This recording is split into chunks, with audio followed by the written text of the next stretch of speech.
We have taken a sodium metal in this. What kind of metal? We have studied a reaction of metals, chemical properties of metals. The chapter name is metals and non-metal. We have studied metal react with oxygen, it form metal oxides.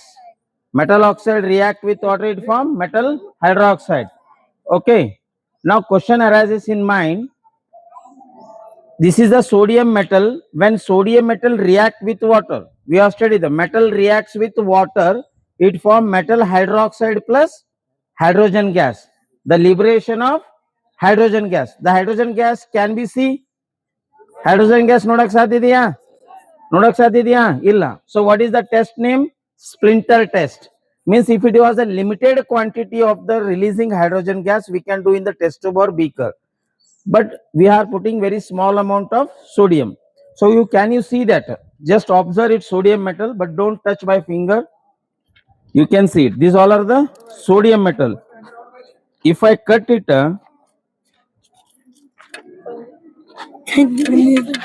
I will come there. See the shining surface.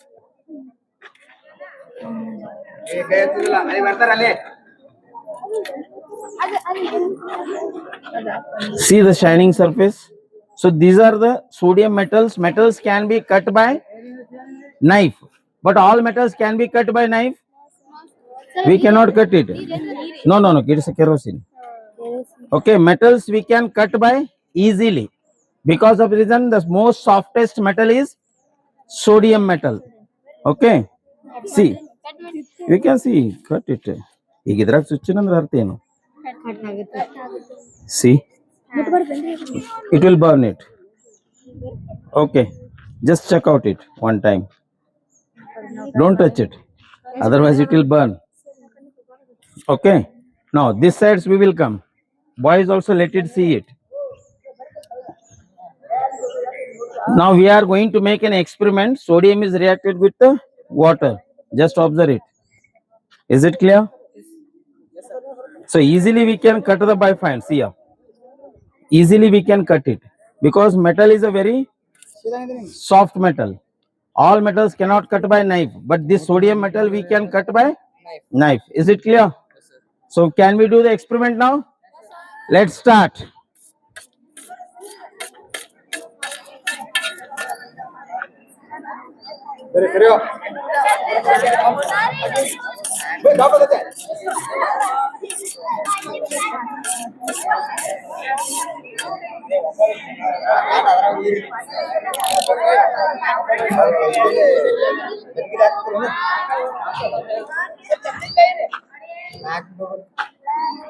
ಒಂದೇ ಕಡ್ತಕ್ ಬೀಳ್ಬೇಕಣ್ಣ.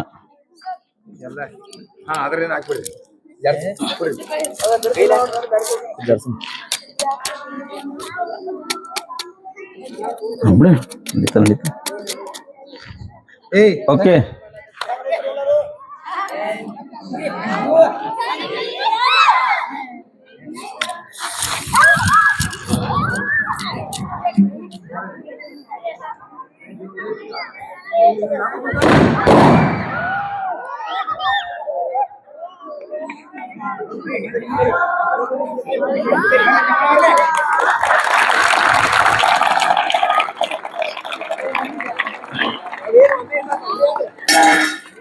okay.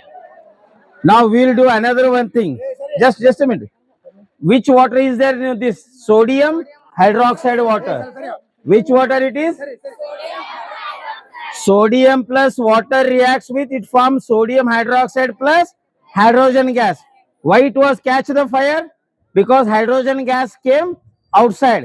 In outside air, what is there? Oxygen. So hydrogen, when oxygen will get contact, it will be get exploded. Now we will do one experiment. What kind of a superstition? ಅಂದ್ರೆ ಮೂಢನಂಬಿಕೆ. ಕೆಲವರು ಹೇಳ್ತಾರೆ ಸಾಧುಗಳು. ಈಗ ನಾವು Khandekar sir ಕಳ್ಸೋಣ, ಬರ್ರಿ sir. Sir ಏನಾದ್ರು neither ಆಗಿತ್ತಂದ್ರ, ನಮ್ಮ ವೈನಿ ನೆದರ್ ಮಾಡಿದ್ಲಂದ್ರ ನೆದರ್ ಹೋಗ್ತದ. ಏನ್ ಮಾಡ್ತಾರ ಸ್ವಾಮಿಗಳು? ಎಲ್ಲಾರು ಬರ್ತಾರ. ಯಾವ 11-21 ರೂಪಾಯಿ ದಕ್ಷಿಣ ಜಾಸ್ತಿ ಕೊಟ್ಟಿರ್ತಾನ, ಅವನಿಗೆ ಏನ್ ಮಾಡ್ಬಿಡ್ತಾರ, ಹಿಂಗ್ ಹಿಡಿದಿರ್ತಾರ ತೆಂಗಿನಕಾಯಿ ಅವನಿಗೆ. ಸರ್ ಟೆಸ್ಟ್ ಮಾಡೋಣ, ಒಂದ್ ಬಾಟಲ್ ನೀರ್ ತೋರಿ ತೊಂಬ. ಇಷ್ಟು ಮೂಢನಂಬಿಕೆ ಮಾಡ್ತಾರ ಸಮಾಜನಾಗ. ತೆಂಗಿನಕಾಯಿನಾಗ ಉರಿ ಹತ್ತಂದ್ರ ಏನ್ ಹೇಳ್ತಾರ? ನಿಮ್ದೆಲ್ಲಾ ಅನಿಷ್ಟಗಳನ್ನ ನಾವು ದೂರ ಓಡಿಸಿದ್ದೇವೆ, ನಿಮ್ಮ ಎಲ್ಲಾ ನೆದರುಗಳನ್ನ ತೆಗೆದಿದ್ದೇವೆ, ಚೀಟಿ ಚಿಪಾಟಿ ಮಾಟ ಮಂತ್ರಗಳನ್ನು ಎಲ್ಲವನ್ನು ಸುಟ್ಟು ಭಸ್ಮ ಹಾಕಿದ್ರಲ್ಲಿ ಸುಟ್ಟಿದ್ದೇನೆ ಅಂತ ಹೇಳ್ತಾರ ಅವ್ರು. ಸಪೋಸ್ ದಕ್ಷಿಣ ಕಡಿಮೆ ಕೊಟ್ಟಿದ್ದ ಅಂದ್ರ ನೀ ಇದೇ ನಿಮ್ದೊಳಗೆ ಇನ್ನ ಬಹಳ ಪೂಜೆ ಮಾಡಿಸ್ಬೇಕು, ನವಗ್ರಹ ಪೂಜೆ ಮಾಡಿಸ್ಬೇಕು, ಅದು ಮಾಡಿಸ್ಬೇಕು, ಇದು ಮಾಡಿಸ್ಬೇಕು ಅಂತ ಹೇಳ್ತಾರ. ನೋಡೋಣ ಸರ್ ಶಕ್ತಿ. ಕೈಯಾಗ ನೀರ್ ಹಿಡ್ರಿ ಸರ್. ಸೋಮ ಓಂ ಸ್ತ್ರೀಯ ಪಪುತಿ ಅಸ್ತ್ರ ಬಂಬಲ ಉರಿಗೆ ಕಟ್ರೆ ಈ ತೆಂಗಿನಕಾಯಿ ಒಳಗಡೆ ನಿನ್ನ ಎಲ್ಲಾ ನೆದರನ್ನು ತೆಗೆಯುತ್ತೇನೆ. ಇದರಲ್ಲೇ ಉರಿಯನ್ನು ಭಸ್ಮವಾಗಿದರೆ ನಿಮ್ಮ ನೆದರನ್ನು ಹೋಗುತ್ತದೆ. ಇದು ಮಾಡಕ್ಕೆ 21,000 ರೂಪಾಯಿ ಕೊಡ್ತೀರಿ ಆಗಿಲ್ಲ? ಹಾ. ಸೊ ನೀರ್ ಹಾಕ್ರಿ ಸ್ವಲ್ಪ ಹಾಕೋಣ. ಏನ್ರಿ ಉರಿ ಹತ್ತನ್ರಿ? ದಕ್ಷಿಣ ಕೊಟ್ಟಿಲ್ಲ ಇವ್ರು, ದಕ್ಷಿಣ ಕೊಟ್ಟಿಲ್ಲ. 1,000 ರೂಪಾಯಿ ಕೊಡ್ರಿ ದಕ್ಷಿಣ. ಇದು ಹೇಳ್ರಿ ನೋಡ್ರಿ ನೀವು ನೆದರ್ ಹೆಂಗ್ ತೆಗಿತೇವ್ ನಾವು ಸಣ್ಣಗೆ. ಅವನ್ ಕೈಯಾಗ ತುಡುಗಿಲು ಕೊಡುವ ರೊಕ್ಕ. ಹಾ ದಕ್ಷಿಣ ಕೊಡ್ರಿ, ಬಿಡ್ರಿ ಕೈ ಅಂದು ಏನ್ ಆಗುದಿಲ್ಲ ಅದು. ಹಾ ದಕ್ಷಿಣ ಕೊಡ್ರಿ ಕೆಲ್ಸ ಇಲ್ಲಿ, ಹೌದಾ ಇಲ್ಲ? ದಕ್ಷಿಣ ಕೊಡ್ರಿ. ಅವ ಪಾಸ್ಯ. ಹಾ ಹಾ ಹಾ. ಈಗ ನೋಡ್ರಿ ಇವ್ರದ್ದು ಎಲ್ಲ ಫುಲ್ ನೆದ್ರ. ಹಾ ಸ್ಟೋನ್ ಎಲ್ಲ ಬಿಡ್ರಿ ಕುತ್ತಿ ಸ್ತ್ರೀ ಅಬಸ್ತಿನಿ ಎಸ್ತ್ರ ಬಂಬಲ ಓಂ ನಮ ಶಿವಾಯ. ಹಿಂದ್ ನೋಡ್ರಿ, ಹಿಂದ್ ನೋಡ್ರಿ.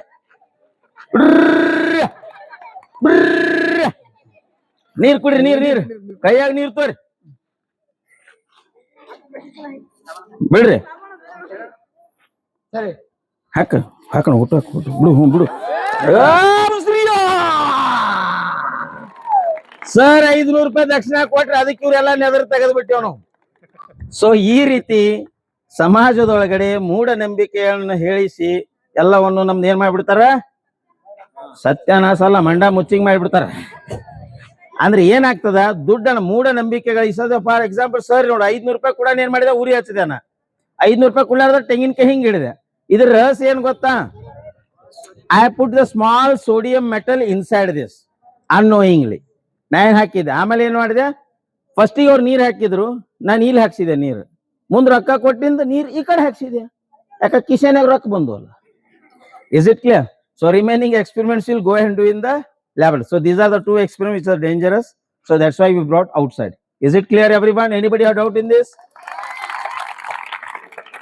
Thank you.